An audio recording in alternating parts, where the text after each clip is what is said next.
പ്രതിപക്ഷത്തിന്റേത് അസുര ജന്മമാണ് സർ. ഈ സഭാവേളയിലെല്ലാം മുടക്കുക എന്നുള്ള തമ്മാടിത്തരമാണ് ഇവിടെ കൂടി കാണിച്ചു വെക്കുന്നത്. സാർ, ഞങ്ങൾക്കൊന്നും ചേർന്ന് പോകാൻ കാണുന്നില്ല സാർ. കേരളത്തിലെ ഏറ്റവും ശ്രദ്ധേയമായിട്ടുള്ള ഗതാഗത മേഖലയിൽ ശ്രദ്ധേയമായിട്ടുള്ള പ്രവർത്തനം നടത്തി കേരളീയ സമൂഹത്തിന്റെ അംഗീകാരം പിടിച്ചുപറ്റിക്കൊണ്ടിരിക്കുകയാണ് കേരളത്തിന്റെ ഗതാഗത വകുപ്പ്. ഇടതുപക്ഷ ജനാധിപത്യ മുന്നണി ഗവൺമെന്റ് വിസ്മയകരമായ നേട്ടങ്ങളുമായി മുന്നോട്ട് പോകുമ്പോൾ അസഹിഷ്ണുത പൂണ്ട, അസൂയ പൂണ്ട കേരളത്തിലെ പ്രതിപക്ഷത്തിന് ഒരു വാക്കുകളില്ല, പ്രതിഷേധിക്കാൻ കഴിയുന്നില്ല. രാഷ്ട്രീയ നാണക്കേട് മാത്രം കൈമുതലായിട്ടുള്ള കേരളത്തിലെ പ്രതിപക്ഷത്തിന്റെ തമ്പാടിക്കൂട്ടങ്ങളുടെ സാർ, മുൻവർഷവുമായി താരതമ്യം ചെയ്യുമ്പോൾ KSRTCയുടെ ടിക്കറ്റ് വരുമാനം വർദ്ധിച്ചിട്ടുണ്ടോ? അതിനായി എന്തെല്ലാം നടപടികൾ സ്വീകരിച്ചു വരുന്നതെന്ന് വിശദമാക്കാമോ? KSRTCയുടെ വരുമാനം അനുദിനം വർദ്ധിച്ചു വരികയാണ്. കഴിഞ്ഞ വർഷത്തേക്കാൾ ഏതാണ്ട് 26 കോടി രൂപയോളം KSRTCയുടെ വരുമാനത്തിൽ വർധനവുണ്ട്. യാത്രക്കാരുടെ എണ്ണത്തിൽ 22 ലക്ഷത്തിലധികം വർധനവുണ്ട്. ഓരോ മാസവും KSRTCയുടെ വരുമാനം വർദ്ധിക്കുകയാണ്. കഴിഞ്ഞ ദിവസങ്ങളിൽ KSRTCയുടെ ചരിത്രത്തിലെ ഏറ്റവും വലിയ കളക്ഷൻ നേടാൻ കഴിഞ്ഞു. 10 കോടി 19 ലക്ഷം രൂപ. രണ്ടാം ദിവസം ഈ കഴിഞ്ഞ തിങ്കളാഴ്ച 9 കോടി 41 ലക്ഷം രൂപ കൈവരിക്കാൻ കഴിഞ്ഞു. KSRTC നഷ്ടം കുറച്ചു കൊണ്ടുവരികയാണ്. അതിനുവേണ്ടി ചെയ്തിട്ടുള്ള കാര്യങ്ങൾ, പുതിയ ബസ്സുകൾ വാങ്ങി, പിന്നെ ഡെഡ് മൈലേജ് കുറയ്ക്കാൻ ആവശ്യമില്ലാതെ ഓടുന്ന വണ്ടികൾ മുഴുവൻ നിയന്ത്രിച്ചു. നമുക്ക് ഓഗസ്റ്റ് മാസത്തിൽ മാത്രം നമ്മളുടെ 6 കോടി 36 ലക്ഷം രൂപയിൽ നിന്ന് 685 കോടിയിലേക്ക് വരികയും പ്രതിമാസം 15 കോടി രൂപ ഓഗസ്റ്റ് മാസത്തിൽ മാത്രം 15 കോടി 22 ലക്ഷം രൂപ നമുക്ക് പ്രതിമാസ വർധനവുണ്ടാക്കാൻ കഴിഞ്ഞു. പ്രതിമാസം ഓടിക്കുന്ന കിലോമീറ്റർ പരമാവധി കുറച്ചു. അതുപോലെ ഓരോ വണ്ടിയുടെയും ഏണിംഗ്സ് പെർ യാത്രക്കാരുടെ എണ്ണം 19 ലക്ഷത്തിൽ നിന്ന് 19,44,000 നിന്ന് 20,29,000 ഉണർന്നു. ഓഗസ്റ്റ് മാസത്തിലെ കണക്കാണിത്. ഏണിംഗ്സ് പെർ കിലോമീറ്റർ 45.79 നിന്നും 49.81 ഓരോ കിലോമീറ്ററിന്റെയും വരുമാനം വർദ്ധിച്ചു. ഓരോ ബസിന്റെയും വരുമാനം 15,600 നിന്നും 16,768 രൂപയായി. ഒരു ബസിന്റെ പുറത്ത് 1,168 രൂപ വെച്ച് വരുമാനം വർദ്ധിപ്പിക്കാൻ കഴിഞ്ഞിട്ടുണ്ട്.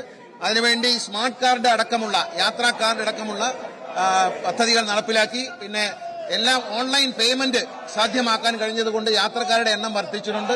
പിന്നെ വനിതകൾക്കും കുട്ടികൾക്കും വളരെ സൗകര്യപ്രദമായ രീതിയിലുള്ള യാത്രാ സൗകര്യങ്ങൾ ഒരുക്കിക്കൊണ്ട് കൂടുതൽ യാത്രക്കാരെ ആകർഷിക്കാൻ KSRTC കഴിയുന്നു. സെക്കൻഡ് ക്വസ്റ്റ്യൻ സാർ, കാലോചിതമായ പരിഷ്കാരങ്ങളാണ് ഗവൺമെന്റ് ഈ മേഖലയിൽ നടത്തിക്കൊണ്ടിരിക്കുന്നത്. ഗതാഗത മന്ത്രിയെ പ്രത്യേകം അഭിനന്ദിക്കുന്നു.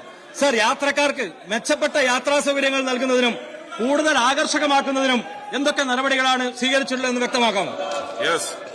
യാത്രക്കാർക്ക് വേണ്ടി ബസ് സ്റ്റേഷനുകളുടെ നവീകരണം ബഹുമാനായ കേരളത്തിന്റെ മുഖ്യമന്ത്രി പ്രഖ്യാപിച്ച പഞ്ചായത്ത് LSD വകുപ്പുമായി ചേർന്ന് പ്രഖ്യാപിച്ച പദ്ധതിയാണ് സമ്പൂർണ്ണ ശുചിത്വ കേരളം, മാലിന്യമുക്ത കേരളം എന്ന പദ്ധതിയിൽ KSRTC പങ്കാളിയാകുകയും KSRTCയുടെ 84 ഡിപ്പോകളിൽ 83 ഡിപ്പോകൾക്കും ശുചീകരണത്തിനുള്ള അവാർഡ് നേടാൻ കഴിയുകയും ചെയ്തിട്ടുണ്ട്. ഏതാണ്ട് 650 ടൺ മാലിന്യങ്ങളാണ് KSRTCയുടെ ബസ് സ്റ്റേഷനുകളിൽ നിന്ന് മാറ്റം ചെയ്ത്, പ്ലാസ്റ്റിക് മാലിന്യങ്ങളടക്കം. KSRTC ബസ് സ്റ്റേഷനുകളിലും വാഹനങ്ങളിലും ഡസ്റ്റ് ബിന്നുകൾ സ്ഥാപിക്കുകയും മാലിന്യം, പ്ലാസ്റ്റിക് കുപ്പികളടക്കം നിക്ഷേപിക്കാനുള്ള സൗകര്യങ്ങൾ ഒരുക്കിയിട്ടുണ്ട്. യാതൊരു കാരണവശാലും മാലിന്യം അനുവദിക്കുന്ന പ്രശ്നമില്ല. മാലിന്യമുക്തമായ ബസ് സ്റ്റേഷനുകൾ, വനിതകൾക്ക്, സ്ത്രീകൾക്ക് വേണ്ടിയുള്ള എയർ കണ്ടീഷൻ ചെയ്ത, കുടുംബസമേതം ഇരിക്കാൻ കഴിയുന്ന എയർ കണ്ടീഷൻ ചെയ്ത വെയിറ്റിംഗ് റൂമുകൾ, അങ്ങനെ പിന്നെ ബസിന്റെ ഉള്ളിൽ യാത്ര ചെയ്യുമ്പോൾ സുരക്ഷിതത്വം, എല്ലാ ബസ്സിലും ക്യാമറകൾ, സഭയിൽ നാടകീയ രംഗങ്ങളാണ്. പ്രതിപക്ഷം ഇന്നും സഭ ബഹിഷ്കരിക്കാനുള്ള നീക്കമാണ് എന്നാണ് മനസ്സിലാക്കുന്നത്. ഇപ്പോൾ ബാനർ ഉയർത്തി സ്പീക്കറുടെ മുഖം മറയ്ക്കാൻ പ്രതിപക്ഷം ശ്രമിച്ചു. അതിൽ സ്പീക്കർ പൊട്ടിത്തെറിച്ചു. ആ ബാനർ പിടിച്ചു വാങ്ങാൻ വേണ്ടി വാച്ച് ആൻഡ് വാർഡിനോട് നിർദ്ദേശിച്ചു. ഇന്നും വാച്ച് ആൻഡ് വാർഡിനെ സഭയിൽ നടുത്തളത്തിൽ ഡൈസിന് മുന്നിൽ ഇറക്കിയാണ് സ്പീക്കർ പ്രതിരോധിക്കുന്നത്. പ്രതിപക്ഷം ആ വാച്ച് ആൻഡ് വാർഡുമായിട്ട് അതിന് തൊട്ടു മുന്നിൽ അവിടെ ഒരു ഉന്തും തള്ളുമുണ്ടായി എന്ന് മനസ്സിലാക്കുന്നു. നിയമസഭയിൽ നിന്നും ബഹളം തുടരുകയാണ്. പാർലമെന്ററി കാര്യമന്ത്രി MB രാജേഷ് പറഞ്ഞത് ഒരു വാച്ച് ആൻഡ് വാർഡ് വനിതയെ ആക്രമിച്ചിരിക്കുന്നു എന്നുള്ളതാണ്. സ്പീക്കറുടെ മുഖം മറച്ചുകൊണ്ട് ആ ബാനർ ഉയർത്തുകയാണ് പ്രതിപക്ഷം ഇന്നും ചെയ്യുന്നത്. തുടർച്ചയായിട്ട് സഭയിൽ പ്രതിപക്ഷം ചെയ്തുകൊണ്ടിരിക്കുന്നത് സ്പീക്കറിന്റെ മുഖം മറച്ചുകൊണ്ട് ബാനർ പിടിക്കുക എന്നതാണ്.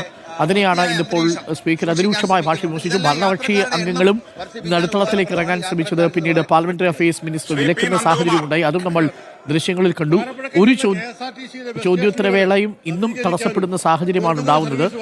പ്രതിപക്ഷം ശക്തമായ പ്രതിഷേധമാണ്. നടുത്തളത്തിലിറങ്ങി പ്രതിപക്ഷം മുദ്രാവാക്യം വിളിക്കുന്നുണ്ട്, ബാനർ ഉയർത്തുന്നുണ്ട്.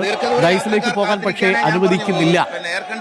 സ്പീക്കറിന് മുന്നിൽ, ഡൈസിന് മുന്നിൽ വാച്ച് ആൻഡ് വാർഡ് അംഗങ്ങൾ നിൽക്കുന്ന കാഴ്ചയാണ് പ്രേക്ഷകർ കാണുന്നത്. പ്രതിപക്ഷാംഗങ്ങളും വാച്ച് ആൻഡ് വാർഡും ഒരു മതിൽ പോലെ ഡൈസിന് മുന്നിൽ നിൽക്കുന്നു.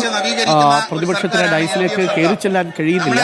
അതിനിടയിൽ വലിയ ബാനറുകൾ ഉയർത്തിയാണ് പ്രതിഷേധം. പ്രതിപക്ഷ നേതാവ് ഇന്നലെ മുഖ്യമന്ത്രി നടത്തിയ പ്രസംഗത്തെ പോലും അപലപിച്ച രംഗത്തെത്തി. ഇന്നലെ ബോഡി ഷേമിംഗ് നടത്തി മുഖ്യമന്ത്രി എന്നാണ് പ്രതിപക്ഷ നേതാവ് പറഞ്ഞത്. അതിനുള്ള മറുപടി പാർലമെന്ററി അഫയേഴ്സ് മിനിസ്റ്റർ നൽകി. പേരെടുത്ത് പറഞ്ഞിട്ടൊന്നുമില്ല എന്നതാണ് ഇന്ന് പാർലമെന്ററി അഫയേഴ്സ് മിനിസ്റ്റർ പറഞ്ഞത്. നമുക്കിപ്പം റോഷിയുണ്ട്. റോഷി, സഭയിൽ നാടകീയ രംഗങ്ങളാണ്. എന്താണ് അവിടെ സംഭവിക്കുന്നത്? ഭരണകക്ഷി അംഗങ്ങളും നടുത്തളത്തിലിറങ്ങാൻ ശ്രമിക്കുന്നതിന്റെ ദൃശ്യങ്ങൾ നമുക്ക് കാണാം. ബാനർ ഇപ്പോഴും ഉയർത്തി തന്നെയാണോ? പ്രതിപക്ഷം സഭയിൽ ഇന്നും ബഹിഷ്കരണമാണോ ലക്ഷ്യം? നവീകരിക്കുകയാണ് സാർ. ഈ ബഹളം കാണുമ്പോൾ എനിക്ക് ഏറ്റവും സങ്കടം തോന്നുന്നത് അരുൺകുമാർ, ഇന്നും ഈ ശബരിമലയിലെ സ്വർണ്ണപ്പാളി വിവാദം സഭയ്ക്കകത്ത് ശക്തമായി ഉയർത്തുകയാണ് പ്രതിപക്ഷം. ചോദ്യോത്തരവേളയുടെ തുടക്കത്തിൽ തന്നെ ഒരു നാടകീയമായ രംഗങ്ങളാണ്. ഇന്ന് സ്വർണ്ണപ്പാളി വിവാദത്തിനൊപ്പം മറ്റൊരു വിഷയം കൂടി, ഇന്നലെ മുഖ്യമന്ത്രിയുടെ ഭാഗത്തുനിന്നുണ്ടായ വിവാദ പരാമർശം, ബോഡി ഷേമിംഗ് പരാമർശം കൂടി സഭയ്ക്കകത്ത് പ്രതിപക്ഷ നേതാവ് ഉയർത്തി. പക്ഷേ അപ്പോൾ തന്നെ സ്പീക്കർ തടസ്സം ഉയർത്തി. അത് സബ്മിഷനിലോ ശൂന്യവേളയിലോ ഉന്നയിക്കണം എന്ന ആവശ്യമാണ്. അങ്ങനെ ഒരു നിർദ്ദേശമാണ് സ്പീക്കർ ഉന്നയിച്ചത്. പക്ഷേ ആ സ്പീക്കറുടെ ആ നിർദ്ദേശം അംഗീകരിക്കാൻ പ്രതിപക്ഷ നേതാവ് തയ്യാറായില്ല. പിന്നീട് പ്രതിപക്ഷം വളരെ പെട്ടെന്ന് തന്നെ നടുത്തളത്തിലേക്ക് ഇറങ്ങി പ്രതിഷേധിച്ചു. ആ ഘട്ടത്തിൽ ബാനർ പിടിച്ചു വാങ്ങാൻ വേണ്ടിയുള്ള നിർദ്ദേശം സ്പീക്കർ പലവട്ടം നൽകിയെങ്കിലും വാച്ച് ആൻഡ് വാർഡർമാർ ബാനർ പിടിച്ചു വാങ്ങിയിട്ടില്ല.